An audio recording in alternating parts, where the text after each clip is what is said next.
babala sa mga kababayan natin sa Pilipinas na mahilig magpalipad ng drone. Dahil pinagbabawal ito kapag mababa sa 10 kilometro ang layo mula sa airport. Dahil pwede ito makaapekto sa flight o makasira ng mismong eroplano kapag tumama ito sa engine. At ang mahuhuli ay pagmumultahin ng hanggang ₱250,000. That is the hardest thing to do. Now, since it's remotely piloted, you wouldn't know who's flying it until you actually catch them in the act of flying. May natatanggap na mga ulat ang Civil Aviation Authority of the Philippines o CAAP hinggil sa hindi otorisadong pagpapalipad ng drone sa Ninoy Aquino International Airport o NAIA. Ang ilan sa mga ito near miss na maituturing o halos malapit ng bumangga sa mga eroplanong nagte-take off at naglalanding. Actually, when you say near miss, it's more of nakita na sila ng piloto, na visually sighted sila. So, nireport nila na there's a drone in this vicinity.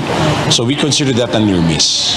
Ayon sa CAAP, delikado ito dahil kapag tumama ang drone sa engine ng eroplano, maaaring maapektuhan ang paglipad nito. Magkakaroon din ng delay sa flight ng mga pasahero dahil kakailanganing bumalik ng mga eroplano sa paliparan.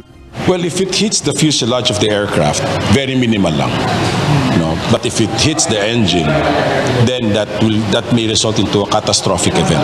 Batay sa datos ng NAIA, mayroong nasa 10 unauthorized na pagpapalipad ng drone noong 2023, kung saan 4 sa mga ito ang nai-report sa first quarter ng 2024. Sa ngayon, ayon sa CAAP, wala pa namang ulat ng mga drone na tumama sa mga eroplano sa lahat ng paliparan sa bansa.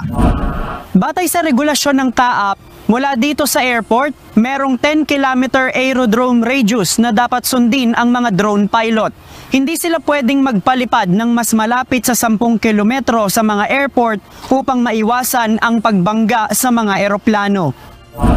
Kapag natukoy ang may-ari ng drone na lumalabag sa regulasyon, maaari itong mapatawan ng multa na aabot sa 300,000 pesos hanggang 500,000 pesos. Kung magpapalipad ng drone malapit sa airport, kailangan itong ihingi ng permit sa CAAP kung saan dapat nakalagay ang proposed time and date at eksaktong lokasyon ng paliliparan. Ang air traffic control ng paliparan ang tutukoy kung ligtas ang lokasyon na pagpapaliparan ng drone bago ito payagan. Sa official website ng CAAP na www.caap.gov.ph, makikita ang Remotely Piloted Aircraft System o RPAS. Dito nakalagay ang kumpletong regulasyon sa pagpapalipad ng drone. Actually, maganda nga na may batas tungkol dito sa paggamit ng drone sa Pilipinas. Lalo na't ang nagpapalipad ng drone ay hindi naman nakikita at baka pwede ito gamitin sa krimen. At baka ngayon nag-viral na video na Cebu Pacific na nayupi ang harapang bahagi ng eroplano ay baka nga hindi ibon ang tumama doon. Baka malaking drone na bakal kaya ito nayupi.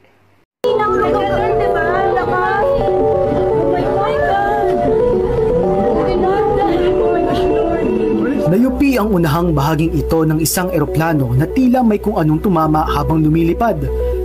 Sinasabing dahil ito sa tinatawag na bird strike.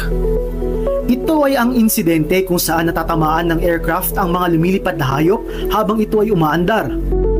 Makikita sa video na nakuhanan sa Clark International Airport ang lakas ng impact dahil sa laki ng yupi nito.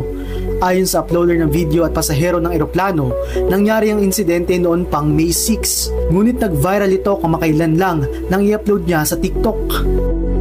Kwento niya, ilang minuto bago pa lumapag ang eroplano ay nakararanas na sila ng turbulence. Ngunit ipinagsawalang bahala lang nila ito. Nagulat na lang daw sila na may mga nakaabang ng wheelchairs at medical team noong lumapag sila sa airport. Walang kamalay-malay ang mga pasahero sa nangyari dahil napanatilian niya ng flight crew ang kanilang composure, bagay na kinahanga ng uploader. Kahit na nagdulot ito ng takot sa kanila, na naigaan niya ang kanilang pasasalamat dahil walang napahamak sa insidente. Maganda, diba?